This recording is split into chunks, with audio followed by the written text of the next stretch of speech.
Hi guys and welcome to Cat Talks. Today we're going to read chapter 5 of Tess of the D'Urbervilles by Thomas Hardy. I think.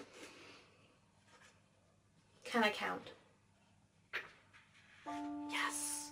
It's in Roman numerals, but it's there.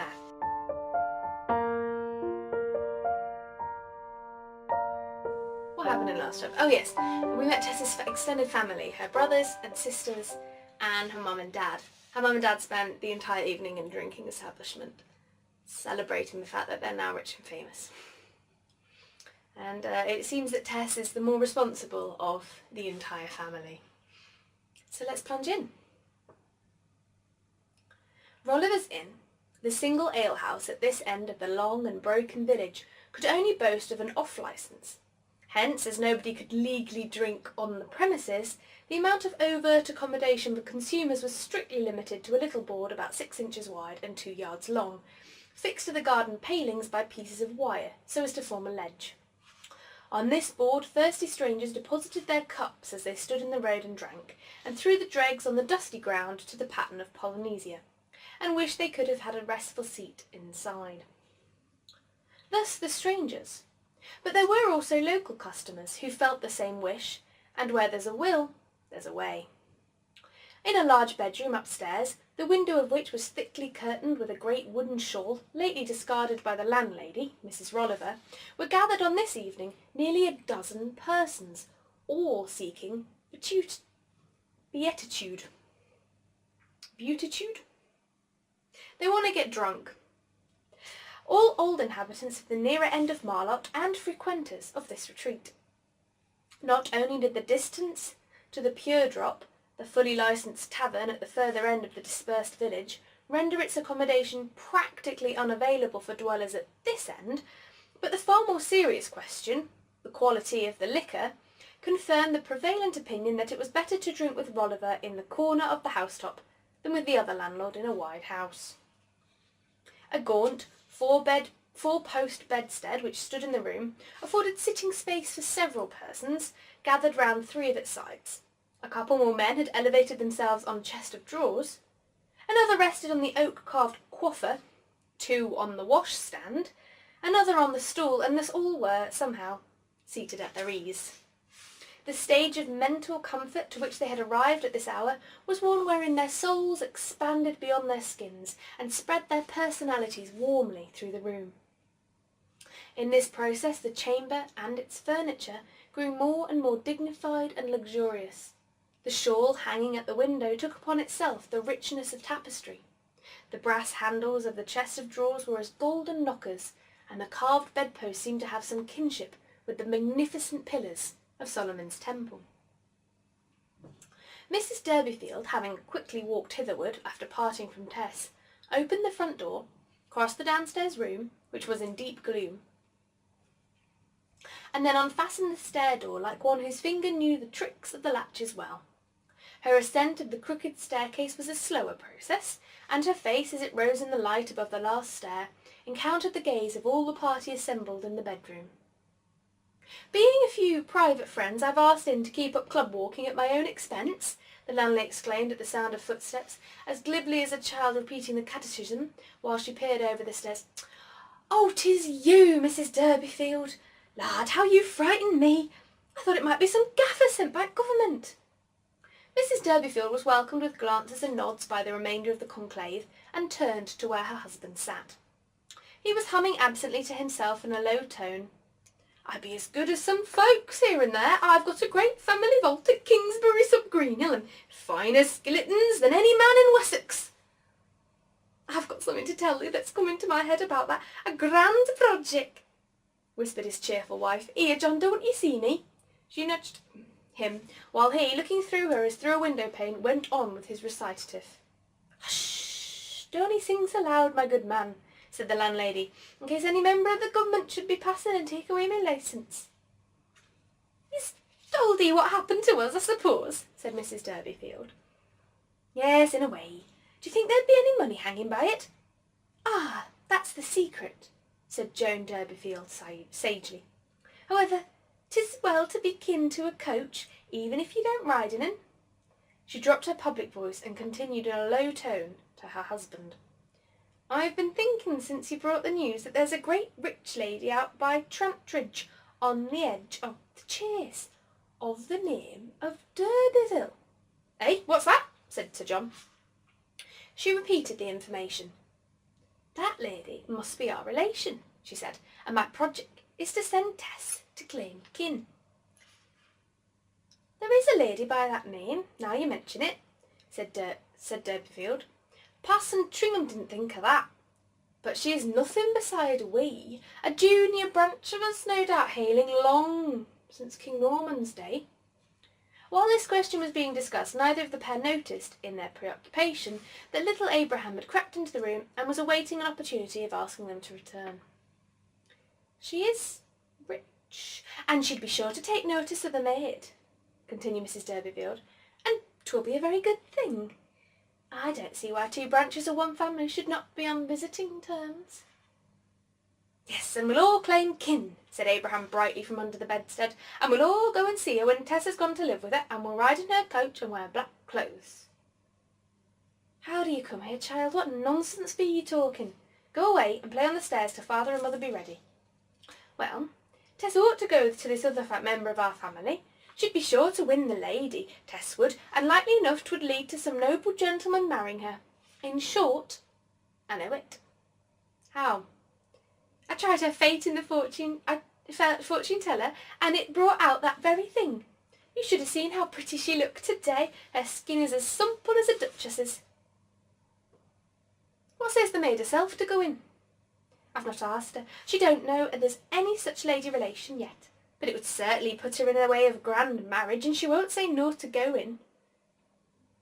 "Tess is queer, but she's tractable at bottom. Leave her to me." Though this conversation had been private, sufficient of its import reached the understanding of those around to suggest to them that the D'Urbervilles had weightier concerns to talk of now than common folks had, and that Tess, their pretty eldest daughter, had fine prospects in store. "Tess is a fine figure of fun, as I said to myself to-day when I seed her vamping round parish with the rest," observed one of the elderly boozers in an undertone. "But John D'Urberville must mind that she don't get green malt in floor." It was a local phrase which had a peculiar meaning, and there was no reply. The conversation became inclusive, and presently other footsteps were heard crossing the room below. "Being a few private friends asked in tonight to keep up club walking at my own expense." The landlady had rapidly reused the formula she kept on hand for intruders before she recognised that the newcomer was Tess. Even to her mother's gaze, the girl's young features looked sadly out of place amid the alcoholic vapours which floated here as no unsuitable medium for wrinkled middle age. And hardly was a reproachful flash from Tess's dark eyes needed to make her father and mother rise from their seats, hastily finish their ale, and descend the steps behind her. Mrs. Rolliver's caution following their footsteps. "No noise, please, if you be so good, me dears, or I might lose my licence and be summoned, and I don't know what all. Night ye." They went home together, Tess holding one arm of her father and Mrs. D'Urberville the other. He had, in truth, drunk very little, not a fourth of the quantity which a systematic tippler could carry to church on a Sunday afternoon without a hitch in his eastings or genuflections, but the weakness of Sir John's constitution made mountains of his petty sins in this kind. On reaching the fresh air he was sufficiently unsteady to incline the row of three at one moment as if they were marching to London, and at another as if they were marching to Bath, which produced a comical effect, frequent enough in families on nocturnal homecomings, and, like most comical effects, not quite so comic after all. The two women valiantly disguised these forced excursions and countermarches as well as they could from D'Urberville their cause, and from Abraham, and from themselves, and so they approached by degrees their own door, the head of the family bursting suddenly into his former refrain as he drew near, as if to fortify his soul at the sight of the smallness of his present residence. "I've got a family vault at Kingsmere." "Hush! Don't be so silly, Jackie," said his wife. "Yours is not the only family that was a count in the old days. Look at the Anctals and Horseys and the Tringhams themselves, gone to steed almost as much as you." though you was bigger folks than they, that's true. Thank God I was never of any family, and have nothing to be ashamed of in that way. Don't you be so sure of that. From your nater, 'tis my belief you've disgraced yourselves more than any us, and was kings and queens outright at one time. Tess turned the subject by saying what was far more prominent in her own mind at that moment than thoughts of her ancestry. I am afraid father won't be able to take the journey with the beehives tomorrow so early.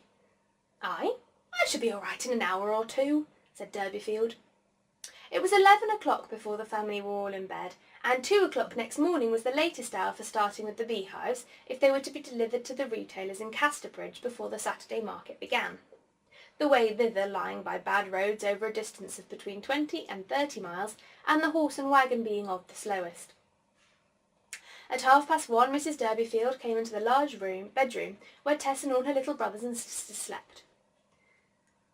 The poor man can't go, she said to her eldest daughter, whose great eyes had opened the moment her mother's hand touched the door.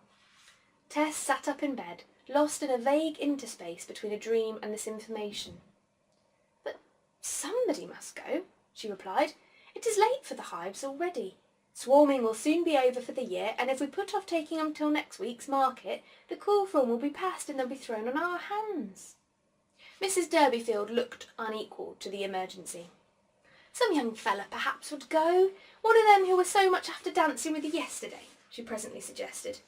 Oh no, I wouldn't have it for the world, declared Tess proudly, and letting everybody know the reason, such a thing to be ashamed of. I think I could go, if Abraham could go with me to keep me company. Her mother at length agreed to this arrangement. Little Abraham was aroused from his deep sleep in a corner of the same apartment and made to put on his clothes while still mentally in the other world. Meanwhile, Tess had hastily dressed herself, and the twain, lighting a lantern, went out to the stable. The rickety little waggon was already laden, and the girl led out the horse Prince, only a degree less rickety than the vehicle. The poor creature looked wonderingly round at the night, at the lantern, at their two figures, as if he could not believe that at this hour, when every living thing was intended to be in shelter and at rest, he was called upon to go out and labour. They put a stop of candle ends into the lantern, hung the latter to the off side of the load, and directed the horse onward, walking at his shoulder at first during the uphill parts of the way, in order not to overload an animal of so little vigour. To cheer themselves up as well as they could, they made an artificial morning with the lantern, some bread and butter, and their own conversation, the real morning being far from come. Abraham, as he more fully awoke, for he had moved in a sort of trance so far, began to talk of the strange shapes assumed by the various dark objects against the sky, of this tree that looked like a raging tiger springing from a lair, of that which resembled a giant's head. When they had passed the little town of Stourcastle, dumbly somnolent under its thick brown thatch, they reached higher ground. Still higher, on their left, the elevation called Bulbarrow, or Beelbarrow, well nigh the highest in South Wessex, swelled into the sky, engirdled by its earthen trenches. From hereabout, the long road was fairly level for some distance onward. They mounted in front of the waggon, and Abraham grew reflexive. "Tess," he said in a preparatory tone, after a silence. "Yes, Abraham?" "Ain't you glad that we've become gentlefolk?" "Not particular glad." "But you'd be glad that you're going to marry a gentleman?" "What?" said Tess, raising her face. "That our great relation will help you to marry a gentleman." "I? Our great relation? We have no such relation. What has put that into your head?" "I heard 'em talking about it up at Rolliver's when I went to find father. There's a rich lady of our family out at Trantridge, and mother said that if you claimed king with the lady, she'd put you in the way of marrying a gentleman." His sister became abruptly still and lapsed into ponderous silence. Abraham talked on, rather for the pleasure of utterance than for audition, and so that his sister's abstraction was of no account. He leant back against the hives and with upturned face made observations on the stars, whose cold pulses were beating amid the black hollows above, in serene dissociation from these two wisps of human life. He asked how far away those twinklers were, and whether God was on the other side of them. But ever and anon his childish prattle recurred to what impressed his imagination even more deeply than the wonders of creation. If Tess were made rich by marrying a gentleman, would she have money enough to buy a spyglass so large that it would draw the stars as near to her as Nettlecombe Tout? The renewed subject, which seemed to have impregnated the whole family, filled Tess with impatience. "Never mind that now," she exclaimed. "Did you say the stars were worlds, Tess?" "Yes." "All like ours?" "I don't know, but I think so. They sometimes seem to be like the apples on our stubbard tree, most of them splendid in sound, a few blighted." "Which do we live on, a splendid one or a blighted one?" "A blighted one." "'Tis very unlucky that we didn't pitch on a sound one where there are so many more of them." "Yes." "Is it like that really, Tess?" said Abraham, turning to her much impressed on reconsideration of this rare information. "How would it have been if we had pitched on a sound one?" "Well, father wouldn't have coughed and creaked about as he does, and wouldn't have got so tipsy to go this journey, and mother wouldn't have always been washing and never getting finished. And you would have been a rich lady ready-made and not have to be made rich by marrying a gentleman." "Oh, Abby, don't talk about that any more." Left to his reflections, Abraham soon grew drowsy.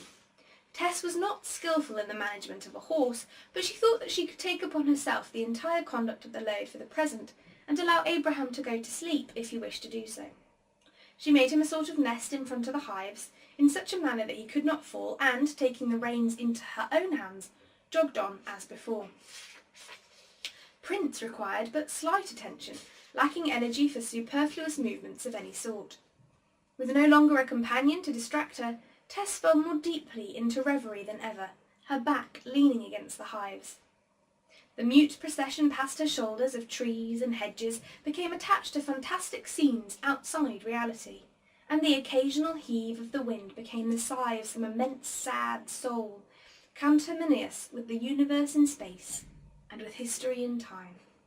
Then, examining the mesh of events in her own life, she seemed to see the vanity of her father's pride, the gentlemanly suitor awaiting herself in her mother's fancy, to see him as a grimacing personage, laughing at her poverty and her shrouded, knightly ancestry. Everything grew more and more extravagant, and she no longer knew how time passed. A sudden jerk shook her in her seat, and Tess awoke from the sleep into which she, too, had fallen. They were a long way further on than when she had lost consciousness, and the wagon had stopped. A hollow groan, unlike anything she had ever heard in her life, came from the front, followed by a shout of "Hoy there!" The lantern hanging at her wagon had gone out, but another was shining in her face, much brighter than her own had been. Something terrible had happened. The harness was entangled with an object which blocked the way. In consternation, Tess jumped down and discovered the dreadful truth. The groan had proceeded from her father's poor horse, Prince. The morning mail cart, with its two noiseless wheels, speeding along these lanes like an arrow, as it always did, had driven into her slow and unlighted equipage. The pointed shaft of the cart had entered the breast of the unhappy prince like a sword, and from the wound his life's blood was spouting in a stream and falling with a hiss into the road. In her despair, Tess sprang forward and put her hand upon the hole, with the only result that she became splashed from face to skirt with the crimson drops. Then she stood helplessly looking on. Prince also stood firm and motionless as long as he could, till he suddenly sank down in a heap. By this time the mail cart man had joined her, and began dragging and unharnessing the hot form of Prince. But he was already dead, and, seeing that nothing more could be done immediately, the mail cart returned to his own animal, which was uninjured. "You was on the wrong side," he said. "I am bound to go on with the mail bags, so that the best thing for you to do is to bide here with your load. I'll send somebody to help you as soon as I can. It is getting daylight, and you have nothing to fear." He mounted and sped on his way, while Tess stood and waited. The atmosphere turned pale, the birds shook themselves in the hedges, arose and twittered. The lane showed all its white features, and Tess showed hers, still whiter. The huge pool of blood in front of her was already assuming the iridescence of coagulation, and when the sun rose 100 prismatic hues were reflected from it. Prince lay alongside, still and stark, his eyes half open, the hole in his chest looking scarcely large enough to have let out all that had animated him. "'Tis all my doing, all mine," the girl cried, gazing at the spectacle. "No excuse for me, none. What will mother and father live on now? Abby, Abby!" shook the child, who had slept soundly through the whole disaster. "We can't go on with our load. Prince is killed." When Abraham realised all, the furrows of 50 years were extemporised on his young face. "Why, I danced and laughed only yesterday," she went on to herself. "To think that I was such a fool." "'Tis because we be on a blighted star and not a sound one, isn't it, Tess?" murmured Abraham through his tears. In silence they waited through an interval which seemed endless. At length a sound, and an approaching object, proved to them that the driver of the mail cart had been as good as his word. A farmer's man from near Stour Castle came up, leading a strong cob. He was harnessed to the waggon of beehives in the place of Prince, and the load taken on towards Casterbridge. The evening of the same day saw the empty waggon reach again the spot of the accident. Prince had lain there in the ditch since the morning, but the place of the blood pool was still visible in the middle of the road, though scratched and scraped over by passing vehicles.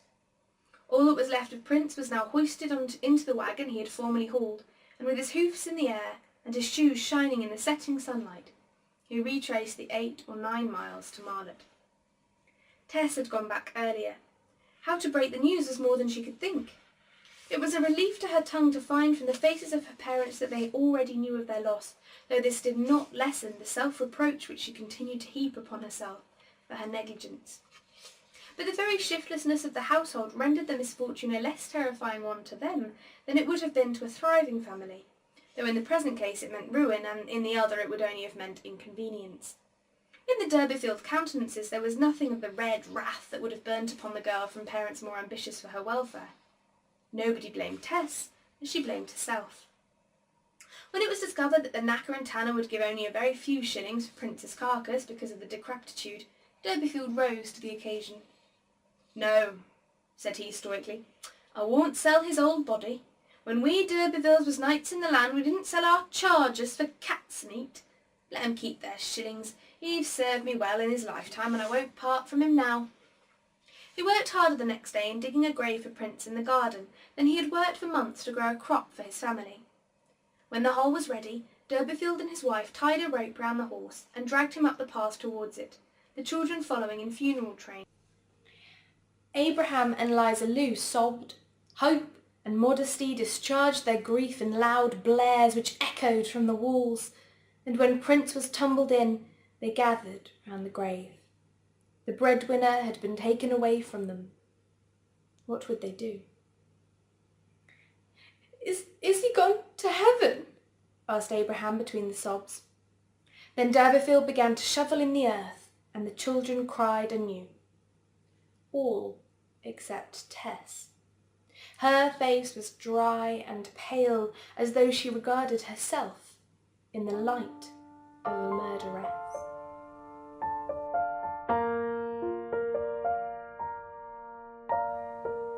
So that was chapter 4.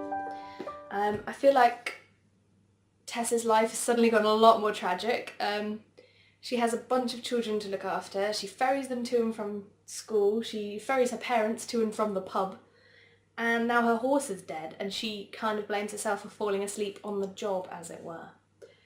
That's pretty harsh. You may have noticed that I've teleported. That's because my camera decided not to film the last 5 minutes of my first take of this, and I only noticed after I'd gone on holiday, so I'm on holiday, but I'm obviously still thinking of you guys, so mind the throat.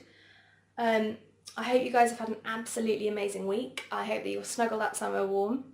It's actually snowing here, which I'm very excited about, and I might release a quick vlog of that later on Cat Talks. Don't forget to hit subscribe if you want to know about all my latest content, and thanks so much guys for listening. Have a great week. Bye!